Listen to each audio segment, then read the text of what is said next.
about 10 o'clock this evening, later on this evening, for those of you who are able to join us for the dinner part of the day, we will not have the opportunity to have the kind of discussion we're going to have here for the next hour, and it's very nice for Monie and me to be able to have an intimate conversation with you. Now, the reality is, for so many of you in the audience today, you were part of everything we're going to talk about. You know all about it.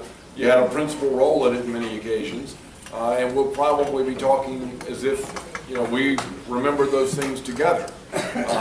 But we thought we would go ahead and give an overview of the years that we have been here. It's humbling to do so. I usually talk about it to myself in front of the mirror, but not in front of and then we will open up to Q&A, and we will be happy to be honest about a lot of things. So without further ado, and I want to thank our communications department, Melissa, for putting together the PowerPoint. That way the audience won't have to look at us the whole time. So therefore, I'm going to turn it over. Monie's going to kick this off. But let me, again, thank you for coming. It's very flattering and humbling to have such an august group of people here to listen to the two of us talk a bit. So Monie, go ahead. This is hard to do in some ways because, of course, we have David Candy Lowe, who did the same thing 2 years ago. And David always set such a high bar that all Gene and I try and do is follow along and do half as good a job as he did when he was here. You do just fine. Yeah. And it means a lot to have both Jack Vogel and Bill Timken here, two of the former board chairs here, and so many former trustees. But I really think I was at the Old Guard breakfast this morning. I walked in, and the group that welcomed us 24 years ago, so many of you were still here, and we really appreciate your coming back and doing this. So we're going to go through, and before we even start, I always feel like my greatest sins are ones of omission. So for the names that we don't say or the important things that we forget and the people, please excuse us. I know it's just a matter of a shortage of time and not intent.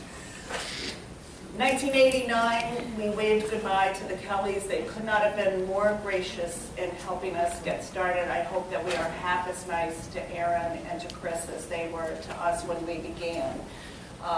Just half? Just So this is us 24 years ago, and we're killing it right now. I'm going to really embarrass all three of our daughters came back from Asheville, from Boston, and from Washington. I'm going to ask them all to stand up and give us a little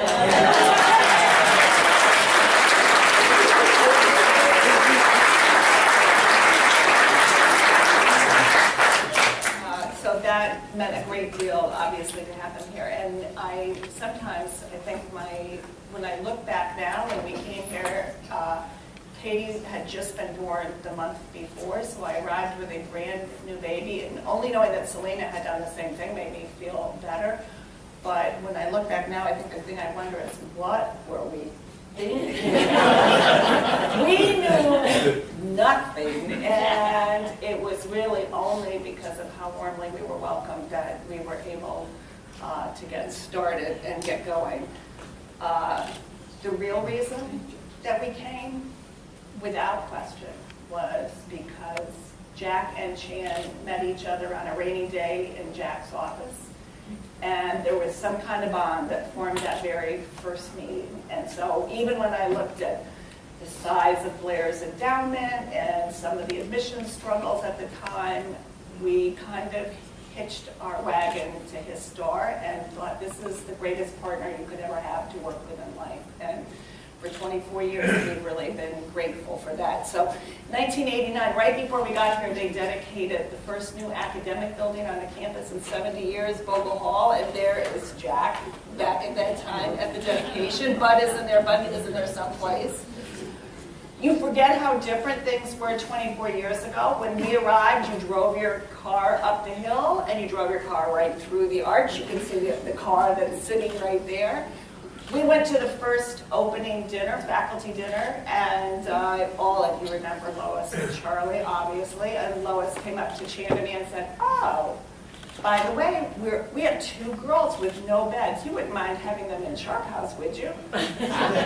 New baby, 3 children, no problem. So we had our first year.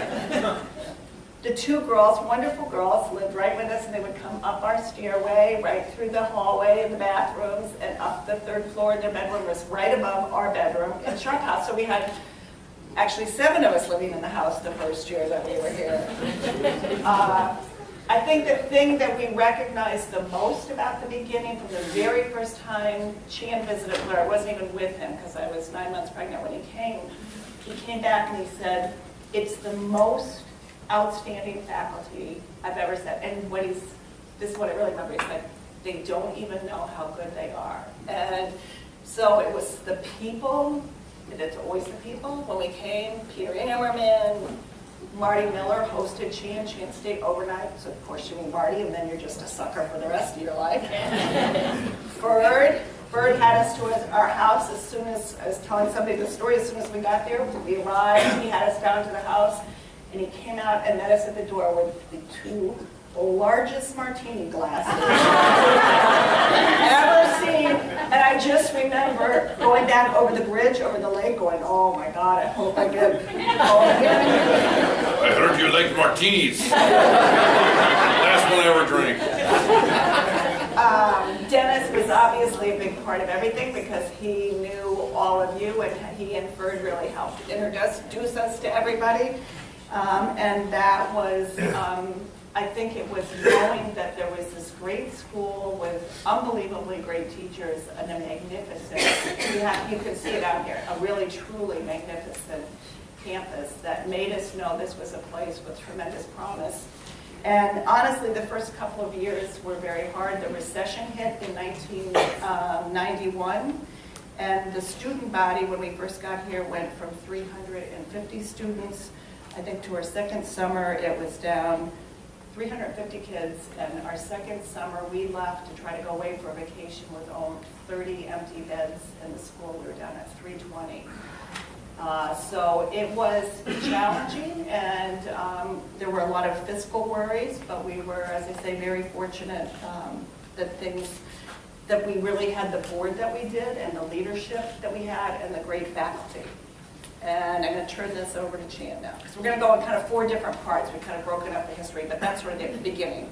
I'd like to talk, I'm going to be a little pedantic now, but it's important, I think, for all of us to understand exactly why Blair got to where it did. And I want to be very clear about it so we understand it together. At least my understanding, I'm going to explain it to you, and I hope that you understand it as well. Because I think it's important historically to get into the consciousness of those of us who love Blair, why Blair went from where it was in 1990 to where it is today, and what happened there. Obviously, the first and most important part of that are the people. We had very good people in this school, and again, Dennis was here when we got here as assistant headmaster, and I can remember after my first year understanding that this guy Dave Lowe was pretty special. And I remember we had a walk together. We were on a little retreat trying to figure out what to do next as we faced this economic crisis and things.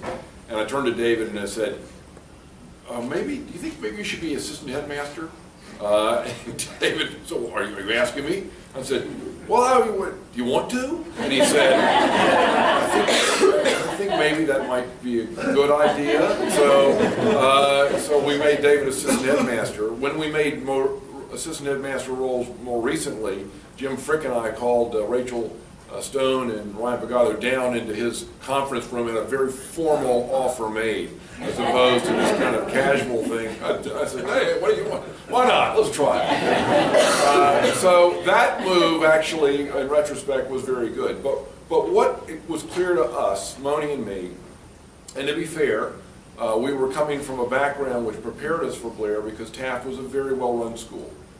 And it was run by a very good headmaster. And we had worked with him closely, and we've been part of the top administration of that school, so we knew what we were doing. I really believe that was important. We were well trained. We came in, and it was clear to us there were 2 big priorities for Blair Academy.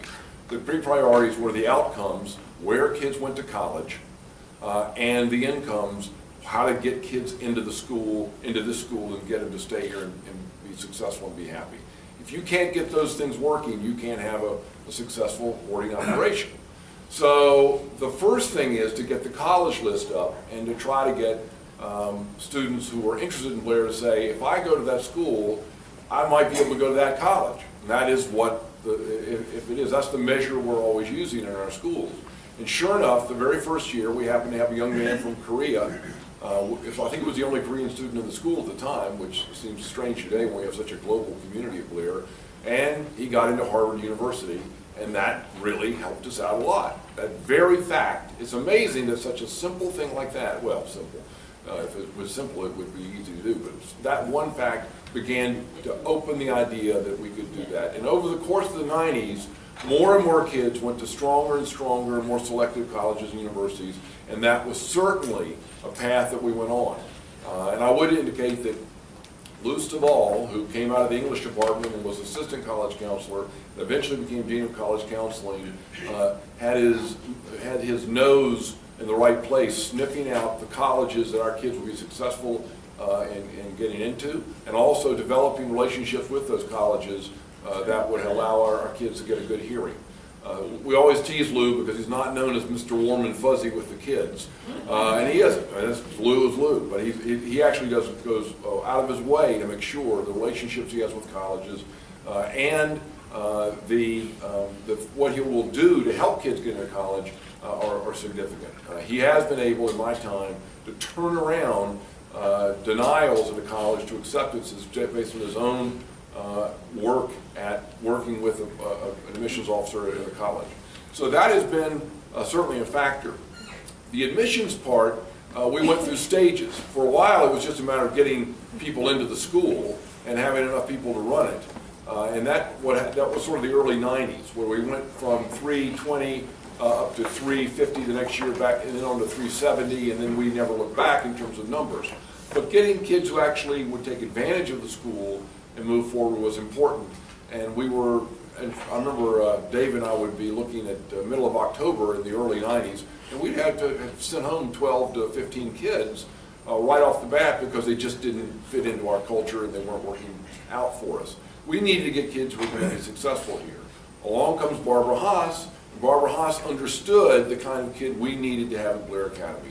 And so in around, I think the mid-90s, I don't remember exactly when she took over as the Dean of Admissions at Blair, but when she did, she began to put together a team and work very hard to get the right kids here and attract them. And those two things, good college outcomes when you're here and getting the right kids to take advantage of the fine faculty we had, began to make the difference. And by the end of the 90s, we were on our way. Now, other things played into that too. Internally, we made a decision, or I made the case, that we needed to be a student-centered school. And student-centered school means that you do a lot of stuff every day as faculty members to support students. Kids at Blair Academy get to pick their own advisor, which is not the way it is in most schools. We spend, for the first few years, we spent 6 meetings a year, 6 individual days a year talking about every kid in the school so that every faculty member knew all those kids, and every faculty member responded to those kids in a way that was consistent with each other. We had a monitor system, which was a system where a kid chose an advisor, we assigned a monitor, so every kid had 2 adults watching over him or her. We communicated with parents all the time to make sure that they knew how their children were doing, and we made communication a significant priority during that time. So a student-centered culture allowed parents to, if they were making decisions between 2 good schools, would decide, I've heard good things about this Blair Academy, the way they deal with kids, I want to send my child there. The outcome suggested there was a strong academic program, they were going to better colleges and universities, and internally we began to try to give kids more autonomy, let them run Friday school meetings, and create a governance system, a student governance system, which gave them a lot of say in the way the school was run. And I think those things in the 90s, supported by the great faculty and working forward in that area, made the difference with us, and we moved at that point because of the internal stuff. The external stuff, we finally kicked off a campaign, the Sesquicentennial Campaign, and that campaign was started with a significant $6 million gift, which said we could do it. Blair had never, in my understanding, run from beginning to end a successful capital campaign, at least not in the modern time. And this campaign had to be successful for that to work. Keenan Challenge, they did the Keenan Challenge. Okay, right, but that was generated by the Keenan, right, that was the Keenan campaign. And so we ran that campaign, and so when we made the decision to not improve our athletic facilities, which were not in good shape, but instead to put our money towards the library, the Timken Library, and Armstrong Hipkins, that made a statement that we were going to expand our program into the arts and improve our academic program. I'll never forget when Joel Cobert and I went out to see Bill Timken in San Francisco to see if he would be supportive of this campaign. Bill was in the middle of the H&Q office, and he was in a glass office. The whole office was glass. He was in the middle of it. And I turned to Joel and said, "He can't run now." So we went to see him, and Bill immediately said, "I'll support the campaign." And that was, along with the original support that we got from our chairman at the time, made the difference, and we were on our way. And lots of people participated. And I think the Blair constituency, the parents and alumni said, "We can really do this and make this school better because we want it to be better and not depend on just letting things go the way where they could otherwise." You had to do something externally to do it. So those two things, the internal focus on making this place a student-centered campus, a student-centered school amongst the midst of faculty-centered schools, which were our competition and still are, by the way, and putting our money into academics and in arts, I think really was a significant impact in the 90s. It positioned us as we went into the new century to be one of the top 40 schools in the country. We weren't yet, but we were moving in that direction. Can I talk a little bit about the master plan? Is there something behind me here? Oh, yeah. We decided to develop, the board decided, the board decided to develop a master plan to know exactly what we were going to do with our campus. And we hired a gentleman named Lo Yi Chan. And Lo Yi Chan was a significant force in campus planning in America. He did Dartmouth, he did Lawrenceville, he did Andover, and he did Blair. And so we were in good company, of course. Lo Yi came in and over the course of a year gave us a master plan. The interesting thing was we were at dinner just the other night, Monie and I, with Bill Houghton, who was the architect who worked with Lo Yi Chan. Bill Houghton was the architect who worked here because he had his firm in Newton. Lo Yi from New York, together they combined to help build a lot of these, design and build these buildings. But Bill Houghton looked at us at dinner. We were having dinner with Craig Dana and John Kennedy the other night. And Bill said, "You know, lots of schools have master plans. You're the only school I can know of that's ever completed one." And that's exactly true. With the completion of the interior courtyard and campus here and the new athletic facility, we've completed the master plan. So when you look at this, when we came, none of these pieces were here. There wasn't Armstrong Hipkins, there wasn't a loop road, there wasn't the Timken Library, there wasn't near-where the courtyard. And those were the pieces that he sketched out early, really early in the, century. But what came out of that, really out of those 1990s, were first we got Tracy Hall and the squash courts. And then the cars went away in here with the courtyard, and a lot of you were here when we dedicated Armstrong Hipkins. And for those of you who saw our town last night, we've had this just incredible flourishing of the arts, music, performance arts, film, ever since Armstrong Hipkins was built. See if it still wants to do this for me. And that was Jack at the dedication of Armstrong Hipkins, which is a classic photo. And that was, one dedication took place in the spring, and the following spring we dedicated Timken Library. And there is Bill, who made quite a bit of fun of himself, who claims he really didn't spend much time in the library when he was a student here. And after the Sesquicentennial Campaign finished, we were very fortunate that we really rolled right into the next project, and allowing us to expand the school and our boarding population. With a gift from Herb Siegel, we had Annie Hall was built, and the campus began to take on the shape that it really is, that it is today. And the final piece, and this I show you this, is the Romano family, who's been very generous all the way through. When all of a sudden the school became the size we are now at 450, when we built Armstrong-Hipkins, the board made an incredibly important decision that sometimes we forget about, which was we have to decide how large this school should be, because we sit every student 3 times a week together in Armstrong-Hipkins, and we sit down at least twice a week in the dining hall for sit-down dinner. And the reason there's such a strong sense of community is because we sit together like a family, and most other schools have given up on that. And it was, how large can we be and still do that? So the decision was made was really, and this is how we made it, very scientific.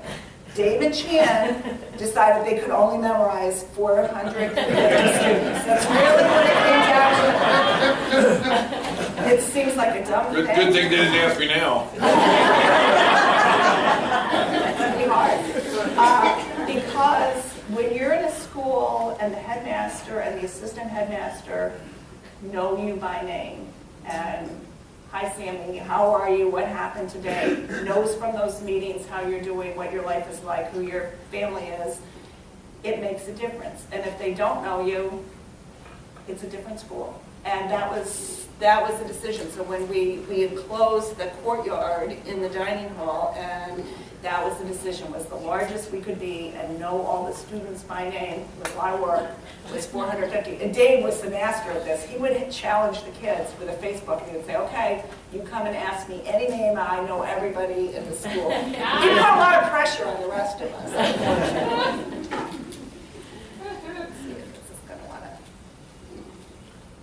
Well, we did have a personal life during that time too. We got, in the fall of one year, I think '92, we got a dog. His name was Boswell. And Boswell is it's a little bit like living like with a horse. He was a cross between a Bernese Mountain Dog and a Great Dane. And so Boswell was very much a part of our time there. That's built in.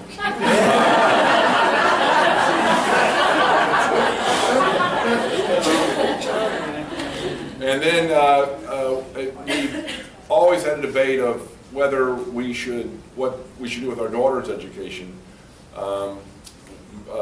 Thayer came from the 8th grade. She skipped the 8th grade in North Warren and came to Blair as a 9th grader. She was here for a year. I had to coach her in JV girls basketball. She was a high scorer for the other team usually.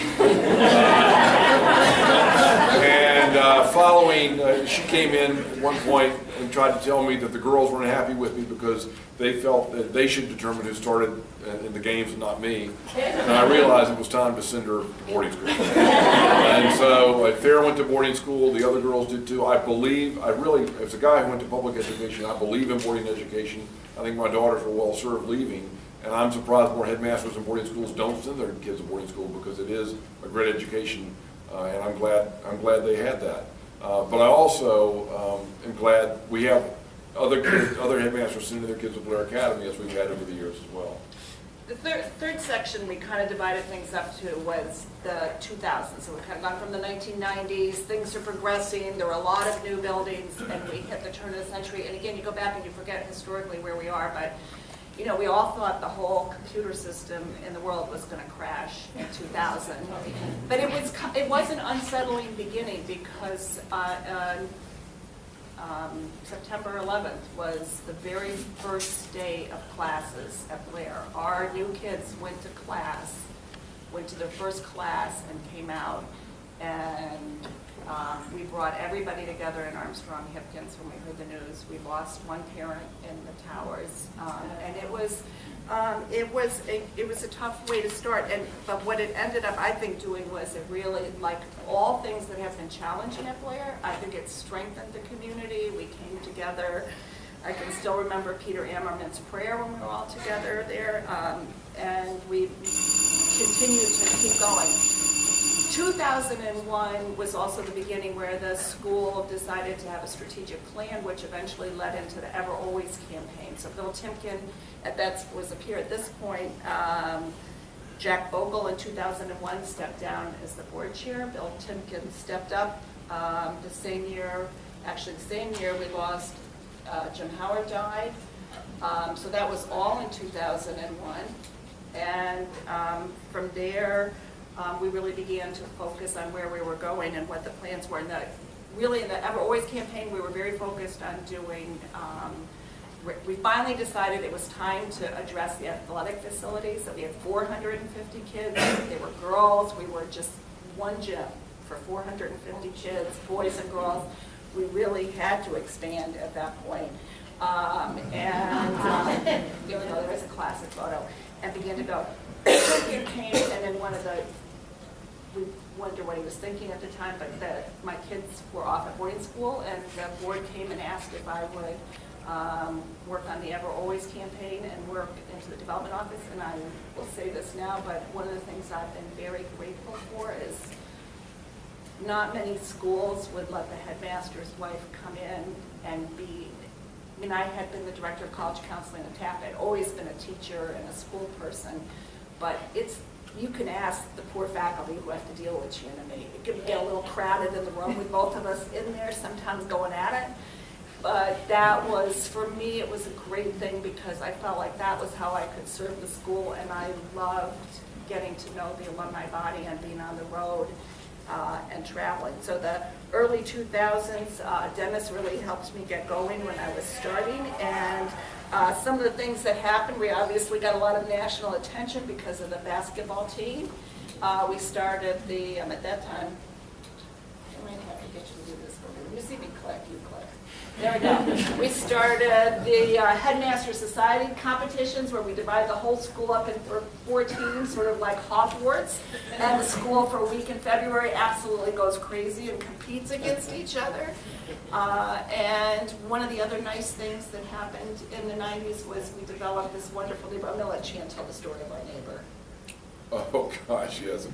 Well, I was in my office a couple of times in my career. I'd be sitting in my office, and someone would sort of walk in off the street and propose something. I'll never forget when Susan Kramer walked in one day and said, I've just moved to this area, my husband's a minister, and Susan was Chinese in background, and I can teach Chinese. And I said, we don't have Chinese at Blair. She said, I know, but if you want it, I said, we do want it. I'll hire you. So, and then I turned to Sam Bacon and said, Sam, we have this Chinese program. He said, what do you mean we have a Chinese program? So the same thing happened a few years later. This gentleman walks in and asks to see the headmaster, and a very nice, well-dressed gentleman came in and wanted to see me and said, I have a proposal for you. I have some land that I think Blair might be interested in. And I said, oh, great. The great swamp comes to the Blair Academy. Some person wants to give me some piece of land that he doesn't care about. But in fact, this piece of land is a beautiful 10-acre piece just up Mohican Road with a little chalet on it. This gentleman who's in this audience today, Jerry Ciancia, said, I want to give this to Blair Academy because my kids don't want it, and it's always been in my family, and I want it to be well taken care of. So I brought Jim Furyk in, and we began to talk to Jerry about it, and we agreed that at some point down the road, that land, he would give us the land, and we would have it. And it was wonderful. We were very excited about this 10-acre property, not contiguous to the school property, but very close by. And that began a process in which Jerry, over the years, would come into my office and say, I have an idea for some land I have up there. And I think, Jerry, the total amount of property you've given us is about 60 acres or something along those lines, including partnering with us to build and renovate your old family homestead on Maple Lane, which is now a faculty home up there. We have a big silo behind everything else. So Jerry Ciancia is the kind of neighbor, the kind of friend every school should have, and we have him. So thank you, Jerry, for being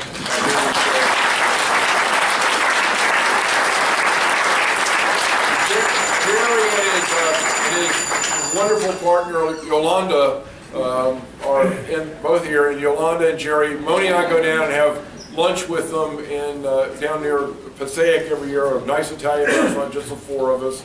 Jerry doesn't drive at night anymore, so he only comes up and cuts the grass on his property during the daytime.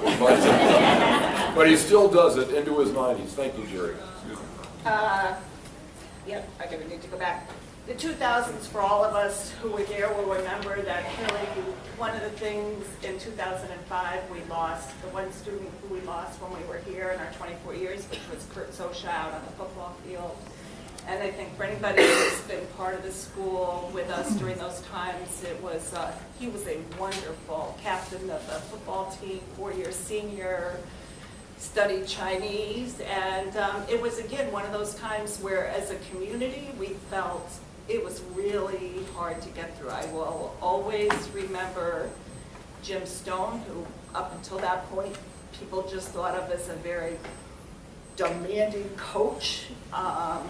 His incredible gentleness with all of his boys on the football team afterwards, that he started off the next day by taking him out onto the Appalachian Trail and just looking over the mountains with the kids. And then he brought them down and they just played touch football. And he said, "You tell me when you're ready to put your pads back on." And then the kids were like, "Okay, we're ready to put our pads on. Okay, you tell me." And he just stuck with them the whole way through. And then he said, "We don't have to play our last game against Petty. You know what? We might not want to go back out on the field again." The boys decided, no, we do. And so for the whole community, that was just, it was a big piece of where we were in 2005. There's a rock out by the field where you can see him. This was a little bit later when Phil stepped down and Jim Jenkins became our next board chairman and led us through the end of the Ever Always campaign. So we had him there. And as you can see, as we finished off the Ever Always campaign, there was the new turf field, the tennis courts, the buildings that were there, the Blair Commons, one of my most favorite pictures, which was, this was the dedication. Let me tell you, it's really embarrassing when you're alive to have a building named after you. I couldn't say it for a long time, but to me, that's a great historic picture of 4 of our 5 board chairs that were all there for the close of the campaign. She and me back there at the end. There were a few of those. And as we finished the campaign, the last piece of Loyi's plan was to make it a pedestrian campus. So we had finished the loop road so that we could drive around the campus. And that last $1 million project had as big an impact on the feel of the school, because what we have done is we've kept all the school close. And there's some beautiful campuses out there. Chan always jokes, I don't want to say, I'll say that. You go to Mercersburg, it's a beautiful campus. You never see kids. It's so spread out. But at Blair, everybody were all together. And I think that gives the school its character and its feeling. And certainly it's made a difference for all of us. And then afterwards, David Candy deserted us. We finished the campaign. We had the things we wanted. We were very pleased. But we knew that there had to be one more step before we could leave, and it wasn't just that David and Candy had to leave first. We had to somehow find a way of articulating what the school's about, so that it could be carried forward. Obviously, new headmasters, new heads of school, new trustees, new faculties will change, modify, and do what they want with this school. But we want to give them at least a roadmap for what we were. So, beginning with an Asia trip in 2011. We began to work on, I think it was 2010 or 11, we began to work on a project called a mission statement. We didn't like the mission statement we had. It was just bland, vanilla. I don't really like mission statements anyway in education. They usually describe people that don't exist. This is our graduate. No way. That's not true. So I said, we've got to give something that really talks about what Blair is and what's important to us. So Monie and I went out, and one of our trustees, wasn't a trustee at the time, she was a consultant, one of our consultants said, "Look, I know you don't like educational mission statements. Let me give you one you might like." And we got a copy of Google's mission statement. And Google had 10 principles. There was a principle and then a paragraph explaining it. And I said, gee, I like this format. It just says very clearly what is important to us and then explains what it really means underneath it. So we go on this trip to Asia, sit in these lounges between flights. She goes on one side, I go on the other. And we begin to put together our principles. And we put together these principles as we saw Blair. I think we had 14 at one point, and as we got back on the planes, we'd compare them and begin to cut them down. Ultimately, we brought them back into the community, and I think we started with 9 or 10, and the kids, the faculty, the trustees, lots of groups got together, looked at them. They liked the format too, and they began to tell themselves what they wanted to say about this school now and going forward. And ultimately the birth of the 7 principles came out, and we actually not only have adopted it as something we talk about, it is something we actually practice here. I frequently will write an email to a faculty member when I'll say, and I'll use a principle at the bottom, communicate, communicate, communicate. We've got to do that in this particular case, or whatever the case is, or outcomes matter, or we know our students. We keep talking about that. And I want to thank the trustees. I remember Don McCree said, make sure you emphasize we know our students first, and we did. And the trustees embraced it, and that really, really should help my successor and his successor and their successors in the future continue to go on the path that we're on. We're one of the best schools in the country because we know who we are now, and we know how to articulate who we are, and the kids who are here do that. So I'm really pleased with this last phase of Monie's and my time here as we have cemented the philosophy that has made this school successful, and we now, all of us, the faculty, the kids, the trustees, all of us sort of seem to live it much more readily and with much more understanding than we did in the 90s when we were trying to figure out who we were and why we were the kind of school we wanted to be. I do want to say that David Wakefield, Don McCree, some great alumni who were not as much part of the school back in the 80s and 90s came on board, and your leadership, all the trustees during this period of time, has been tremendous wisdom to bring to bear with all of us as we move forward. So thank you for that. But again, I just want to continue to say thank you for all the things you've done to make this school great. Monie, want to wrap it up? I think the last thing that I would really say at the end is, let's see if this works or doesn't work, is we're now sort of at a point where we're moving forward, and what's been great has been the momentum and people's willingness to not stop and rest. You finish one piece and all of us internally kind of want to take a breather, and I think what we've learned is you're either moving forward or you're going backwards, and so many people are pulling the oars and continuing us to move us forward. So we really moved right into strategic planning and moving forward, and we're sort of at the next step. I'm going to ask if you turn around, look, Doug, raise your hand back there. So yesterday in the board meeting, Doug Himmelman was elected our 19th board chair. Is that right? 19th board chair? I think that's right. 18th maybe.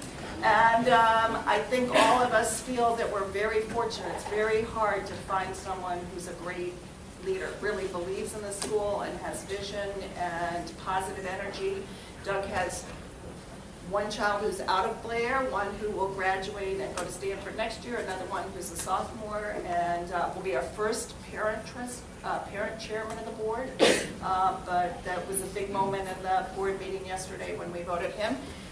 This is the project that as you saw, those of you who were at the groundbreaking yesterday saw, that Easton Davies have seen the end of their life, and we will roll over into being able to replace them with these 2 beautiful new dorms that we hope opens a year from this September, because if they don't, we will be in big trouble. If you drove down Park Street, you saw those buildings that were beginning to go up, and again, that was a piece that came out of the strategic plan, was we wanted to have the entrance to the school make as good a first impression as beautiful as the campus was. So we've done a lot of landscaping down on Park Street, and these will become our new maintenance buildings down there. And that's what they will eventually look like. You can't see there. And in October, this is sort of my introduction This is Chris Fortunato, who will be the next head of school, and his wife Erin, and they're two very, very cute little kids, 2 years old and 4 years old. And he will arrive here on July 1st. And I think just do an outstanding job. He's a very bright guy. He really, really likes kids, and that's what people responded to when they came on campus.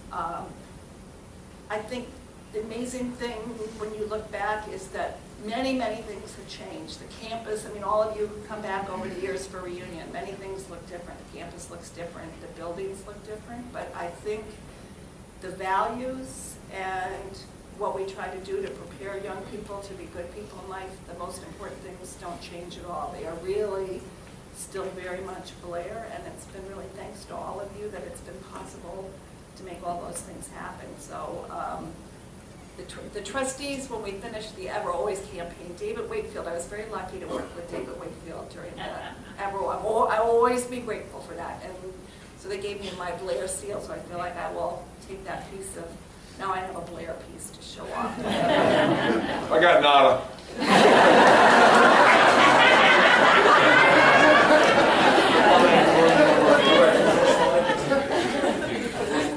Just put it back in. So I think we just have a couple minutes, and we'd be happy to take questions anybody has that wants to throw out there for either of us. Archer. What's up with the Girl Scout land? You know, we had the breakdown in technology here. Can you go back for 1 second to the piece of property that shows the lake? So at one point in the 90s. I don't know whether Melissa can see Yeah. it. It's a lake, it's an aerial view. Yeah, so we were given Just before I did my first skydiving. It's an aerial view of the But that's all right, but we were given, as most of you know, 120 acres from a gift from Herb Siegel. And that piece of property is going to be a... that's Mr. Cianci's property. Yeah, don't worry, that's all right. That's okay. So the question is what's happened with it. We obviously we were able to move the golf course out west from the campus and give us a lot more playing fields, so we've expanded our playing fields. And our grounds crew, which you can tell from looking at the campus, the most devoted staff and crew at this school that do an amazing job. There's 7 people that take care of the entire campus and the whole golf course. And so they're beginning to build trails through. But I think actually that will be one of the interesting things what happens over the next 10 years is how we use that land environmentally and for educational purposes so that it becomes, we have a lot of kids who've never lived outside or been in nature. They've only been in a city. They're sort of freaked out by bugs and green things. So I think how we use that land will be a really interesting question. Yeah, we don't know.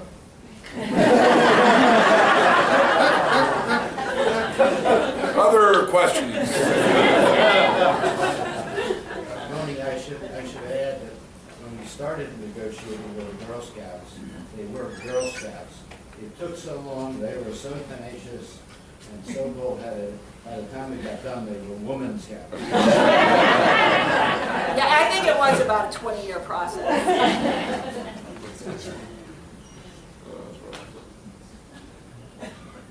Well, I would say this, that the late Jack Turpin, who was head of the Building and Grounds Committee at the time, was wonderful. He and I would go down to Montclair to deal with the Girl Scouts, and he was great. He was a very good negotiator, while I tended not to be very good, and he was great at it. And Jack also really insisted on the interior campus project, and that was the thing he got accomplished before he passed away. It was a great loss to the board, but a great benefit to us when he was here.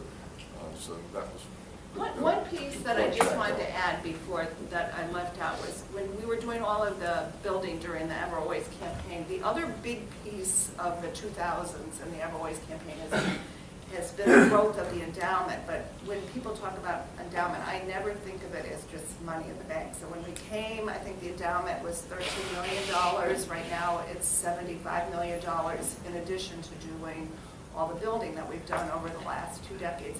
But that money that is the endowment, I always say to people, that's the endowment is the people, that's the chairs, and really at Blair, that's scholarship money that during Ever Always, I think we raised $8 million in additional scholarship aid. And from the beginning, Jack Bogle, who was a scholarship student when he came to Blair, I think one of the greatest things that has happened is people have invested in the school because they realize that what they're doing is making opportunity available for really great kids to come to this school. So that's, I think, the flourishing of the arts and the growth of the endowment and being able to bring wonderful kids to the school through our scholarship aid program has been, it's invisible, but it's been just as important as every building that's gone up on campus. David? When did Jim Frick come? And Jim Frick came in the fall of my second year, 1991, Jim? 90, the second year, sorry, fall of my second year, 90. He came out of Lehigh University, essentially as a math teacher and a wrestling coach.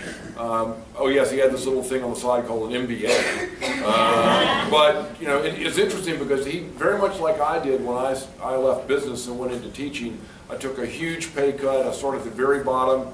I made $5,000 a year when I started teaching. Jim really stepped way down from his credentials and background to start working at this school. And for both of us, it was an opportunity to build our way up. And Jim now is obviously the chief operating officer here and has been critical to the management of the external financial and maintenance and health issues of this school over the course of his tenure. We are very fortunate to have him here. And I will say, in general, Chris Fortunato will have a good, successful transition because of the strong administration in this school, from Ryan Pagano to Rachel Stone to Peter Curran to Jim, of course, Sam Bacon. These people know what they're doing, and I know Chris trusts them and it'll go well. So thank you for asking that question. Jim, do you want to add anything to your praise? Jan talked about Jim yesterday at the luncheon. So those of you who missed the luncheon missed it. Right. I think one of the things that, excuse me, Don, go ahead. Jan, I think one of the things that people who aren't here as often as some of us have been would be interested in the diversity that you and Ryan and Peter have created for the student body and how that works to strengthen Blair. Thank you. I think the thing that's most exciting for me watching the evolution of boarding schools has been the movement from the single-sex schools, men and women, boys and girls of the 50s and 60s, to global communities now. There's no question in my mind that part of it, one of the things that the faculty will tell you is that my philosophy of organic growth is sort of an inside joke. But what organic growth means is that we let things happen and then see whether we like them and whether we expand them or we don't. And we don't prejudge or we don't make a strategic decision. We didn't make as many strategic decisions in the old days, partly because we couldn't do it. We just had to see what happened. What organically began for Blair was our ability to bring in diversity, whether it's global, whether it's in America. And when I think the diversity we're probably proudest of isn't necessarily the racial, religious, cultural, it's the economic diversity of Blair. We do not have a barbell school where lots of rich kids, poor kids, and nothing in the middle. We have the whole economic spectrum. And if you look at education today, one of the big criticisms of American education, in higher education, in the most selective schools, is they're not being able to deal with the economic realities across the board. They're either getting wealthy kids or very poor kids and not anything in the middle. Blair has a really diverse economic population, and that, to me, is what's different from the traditional boarding school where they strategically try to get cultural, racial, religious diversity, and they don't get the economic diversity in the process. If you have goals of cultural, racial, and religious diversity, fine, and you want to fulfill those goals. But you also want that economic diversity so you get kids from all kinds of backgrounds and walks of life, regardless of the other kinds of diversity. And that has been one of the strengths of the school. When kids come here, and I hear it actually more from parents whose kids are looking, they say, I want my kid in this school because this is the way the world is. I don't want it in a precious little place that doesn't reflect the reality they're going to go into afterwards. And I think, again, we try to do it organically. Now we try to do it strategically. We want to continue to expand all of our minority groups, but we also want to make sure that we have that broad spectrum of economic diversity in the student body. I think we have 17% of our student body is international, but that would come from 28 different countries, from 35 different states. So the kids come, and Chan will always say at the beginning of the year to the kids, the biggest job we have in the fall is you're from all over, you don't know each other, you're sleeping in a room with a stranger, and out of this, in the next 2 months, we have to build a community, and that's what happens in Armstrong Hipkins and in the school meetings and in sit-down dinners. This is the room where the faculty comes 5 times a year. We sit in here, the entire faculty, for 6 hours. We go through every kid in the school. We talk about their grades, do they have friends? Some of them we go through pretty quickly, but every member of the faculty is familiar and knows all the kids, and that changes the tone of the place and how we work with kids. I think the thing that is hard to understand when you become headmaster of a school is the fact that we came from a school where we had a lot of friends, and when you're head of a school, you can't be friends anymore with the faculty the way you were when you were friends, when they were your peers. And it took me a long time, longer than I would have wanted to figure that out, because I kept expecting I could be friends, but you really couldn't be as the way you wanted to be. So what happens is you replace the friendships with faculty with friendships with alumni, with trustees, with other people. And I look around this room and see so many people who were friends that I wouldn't have thought, because I thought my friends would always be faculty members. Now, to be fair, over time, you do build trust with faculty members, and you do develop those friendships. Not with you, Dave. Barbara, but in general, you can. But I look at, Greg Dana early on, started a friendship there that's lasted. Norm Beatty, we're in the pool together, swimming all the time. Donna Buckholz, what a great friend you and Jeff have turned out to be. We're out in California seeing you. These people, Dave and Don, the Sunshine Boys, we used to kid about. We go down to Florida and see them down there. They're great friends, and their wives, Lee and Patsy.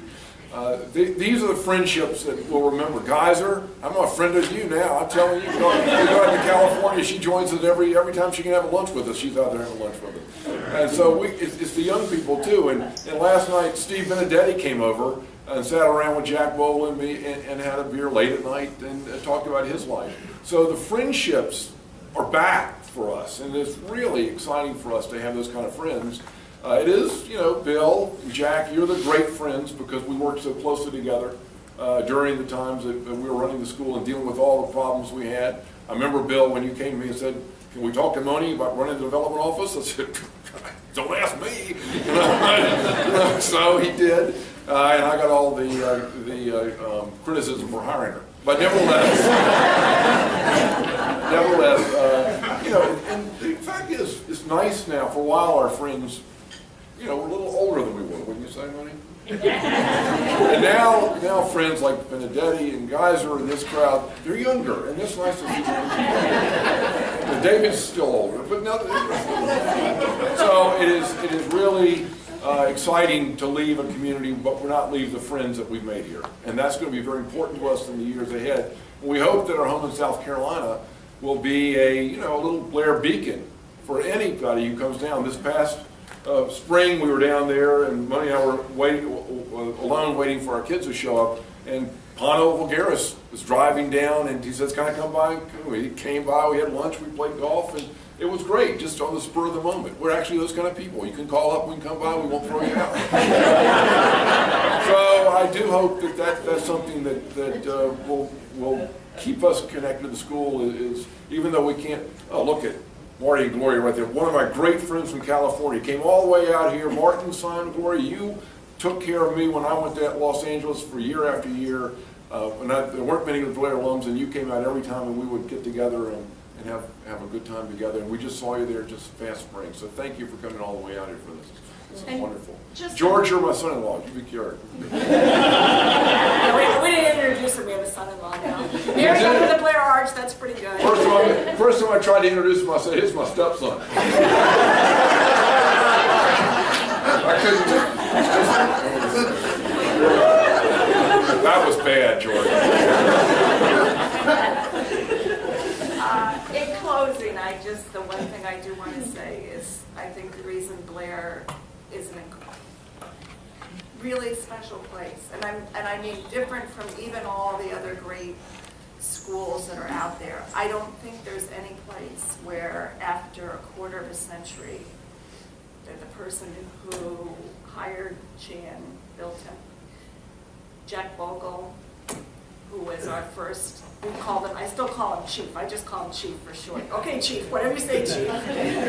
And Bill, back from California, and Jim Jenkins will be joining us over at the Assembly, and Doug Kimmelman's in the back here. There's a friend. What school does everybody stay on board and continue to work for the school after all those years? We had people in the boardroom yesterday, Jim Chestnut's 50th board meeting, that 50 years of board meetings. And I think it's that incredible loyalty and friendship, and no one's so lucky to go out with the people they started with the way that we have, that people have stuck with the school and with us, and because they believe in Blair. So for all of that, we really thank all of you.